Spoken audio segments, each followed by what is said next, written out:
hey, it's Hannah. So today is Valentine's Day, and I have one of my best friends, Madeline, with me. Hi. And today we're going to talk about singleness on Valentine's Day. Yeah, we are. A lot of times for women and for men, Valentine's Day can be a really, really hard time because everyone is celebrating their love for each other, which is great. Don't get me wrong. That is a great and beautiful thing. But it also tends to be very, very painful for those who have lost love or who never really feel like they've had it in the first place. And just a little background. So I've dated the same guy for like 3 years, and you've been in a couple. I've been in a couple of relationships here and there. I'm currently single and ready to mingle, but here we are. So And literally, I think I asked you for advice about Ben and I more than that's fair. and she's not even in it.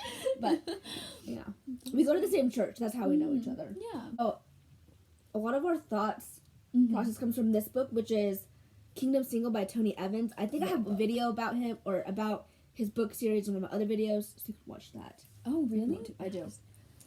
Yeah, no, it's a really great book, and I encourage everyone to read it. I started reading it this summer when I was going through just a really hard time accepting who I was in my stage of life, and I was angry. So I'm graduating college in May, and so as a senior and going to a private Christian college, there's a lot of pressure to be in relationships and to get married while you're in college. And I have a lot of friends who are, and a lot of friends who are talking about it. And I have a lot of friends who are single and are like, what the heck is going on?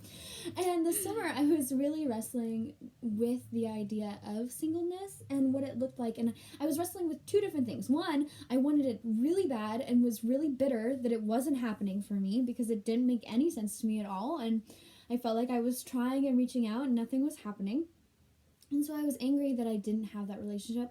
And then at the same time, I was furious that people would think that I needed a relationship to be happy. And every time I ran into people that I knew from like high school and different things like that, I felt like because I was single, I was somehow less than what they expected of me, and that I wasn't living up to my potential as a human. And that made me so mad because, well, this is going to sound arrogant, but I think I'm pretty great. I agree. She is pretty great. So if you really need a person that loves Jesus and loves people, you're really too nice. And so that really bothered me that my identity and who I was as a human was determined by whether or not I had a relationship with somebody else. And so I think that's kind of partly why we wanted to have this conversation today, because being single is hard.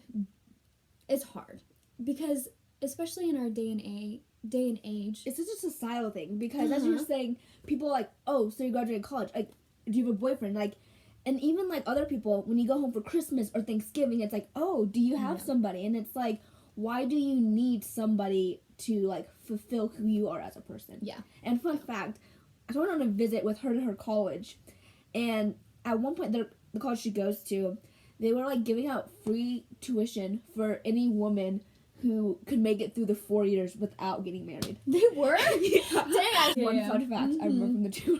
Man, I missed it, guys. But no, it's the truth. So, and okay, first things first, give the people around you a break, because as college and things happen, like getting married is the next step in your life journey, as well as finding a job and different things like that. And so a lot of people just care about you and want to know where you are in life. So give them a break. Not all of them are trying to pressure you into a relationship. But also be confident enough in yourself to be okay where you're at. I think that is probably the hardest part. Because it's hard when like you know you're okay with being single, but like everybody around you is in a relationship. Like, I want that. Because I remember before Ben and I started dating, like all my friends were in relationships, and it's like, that's all I want. But then the grass is not greener on the other side. Because even in relationships, you have to keep working. It's not just, oh, I'm in a relationship, like everything's fine. There's so much more in a relationship than just the title of being boyfriend and girlfriend. Yeah, it's a lot of work. I mean, think of your family. families are supposed to be seen as this beautiful entity that loves each other and fights for each other, half the time you're arguing with each other because that's part of a family. Relationships take a lot of work, and your insecurities and your identity are not going away the minute you get a boyfriend. They're not going away. They stick with you, whether you are married, single, divorced, alone, lived with the same person for 85 years. Like, it does not matter who you are and what your circumstances are. It matters on your identity and your confidence and comfortability in and of yourself. You as a human have to be okay in being yourself and being alone or being together with other people. And I think that's something really cool that I learned from this Kingdom Single book. Is just that we need you and God alone complete yourself. It is not somebody else coming along that makes you somehow better. If anything, you bringing somebody else along just makes you two broken people. And having two broken people trying to work together not gonna work is so hard. It does not work. It does not work. You have to learn how to be okay and confident and secure in your relationship with Christ and your individuality on your own.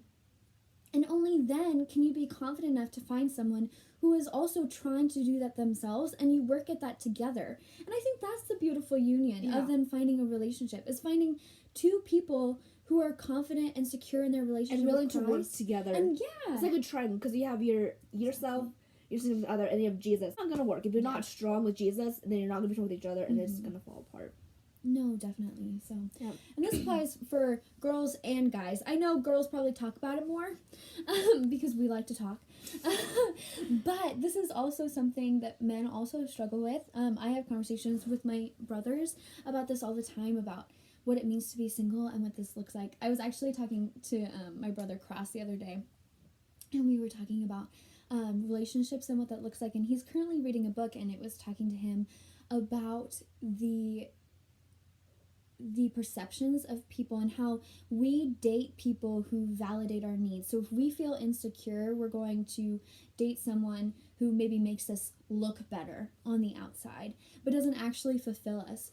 And that can be really traumatic, because at the end of the day, neither of you are helping each other become the person you need to be. Yeah, kind of like the egg analogy in King Single. How like you can be a good egg, but if you mix a good egg with a bad egg, it's gonna be a bad egg, and then it fall apart. And God created you to be in relationships with other people, but He created you in and of yourself as a beautiful, incredibly intricate person. And He's made you for great things. And if you choose to marry someone just because you are desperate to be in a relationship, or even just date someone to be desperate in a relationship, you are going to miss out on all the beautiful things God has created you for, because you're going to be tied to someone who doesn't understand what God has created you for and who He has created you to be. And I have seen that happen in different relationships with people that have so much potential and so much God-given love and passion for the world, and they get in a relationship with someone who's not healthy for them, and it takes away a lot of their ability to be able to love the rest of the world. And some people, maybe that is how God has called you to make an impact. So I don't know your story, I don't know what that looks like, and so God has a different plan for everybody. But if you are not equally yoked to someone, it does not work well. And that was something I liked also from this book, is that because it talked about being equally yoked, and it talked about being with a person of like being married to another Christian, but also just different levels in a sense. You have to be going the same direction and wanting the same things and be passionate about the same things to be able to make an impact. Otherwise, you're going to get stuck. Yeah, because you don't want one person to be stronger and just pulling the other, because you can't further the kingdom if one of you is like here and the other one's like way back here. That's not gonna work. Yeah, no. And it even goes just as simple in an analogy as I have a friend who knows this couple, and the woman loves to travel. She loves to travel, loves to see different things, loves to go exploring. Her husband, however, is an incredible homebody and does not really like to go travel and explore things, and really just appreciates being at home and relaxing at home. And because of that, they have had, sometimes you can compromise and do that well, but specifically in their relationship, it has just become that they stay at home and they don't travel, and that happens, and sometimes that can be okay, but that is kind of the idea behind this experience, that if you guys are not the same, someone is going to have to sacrifice somewhere. And all relationships come with compromise, but we want to make sure that we are not choosing relationships that make us compromise the things that are most important to us. And Ben really pushes me out.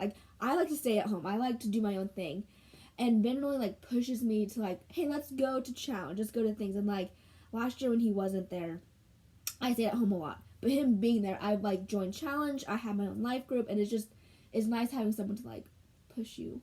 Definitely. So, and that's one of the good things about being in a healthy relationship, is that you can do those things and push each other to be better.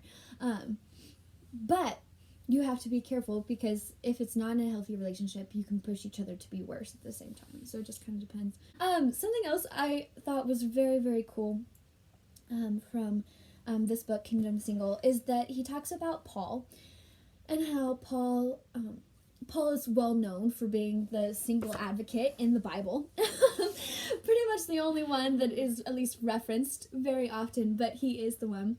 And so in this book by Tony Evans, he was talking about how Paul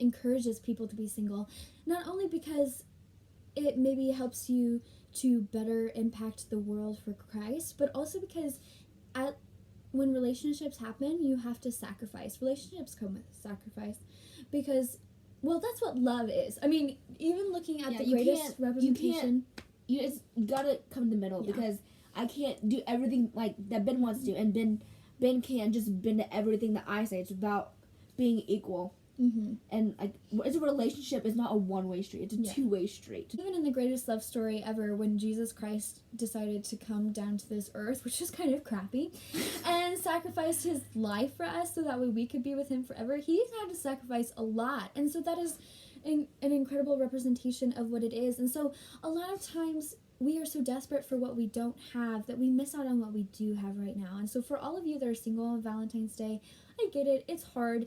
Eat a lot of chocolate, talk to your friends, be bitter. That's okay. It's okay to grieve and wish that you had something that you didn't. But don't let it stop you from being all that you can be, because you have a reason for being where you are right now. God is not done with you yet, but he also is comfortable with where you are, and he is using this to shape you. And so I would just encourage you to connect back with your Savior and your first love, because he loves you more than any man could ever do. And let me just tell you, there are not a lot of men who would sacrifice their lives for you, but there's one, and he already did it, whether you are willing to accept it or not. And I know that's super cliche. I get it. And I've been that girl who said, well, I'm just dating Jesus right now. I don't like that anymore. I think it's very cliche and tacky, but there is something to be said about the fact of living in the Lord and being completely and totally connected with him right now. Yes, and in the book it talks about how you need to abide in him and really just focus on strengthening yourself, so when the right person does come along, that you are ready to work for the kingdom together.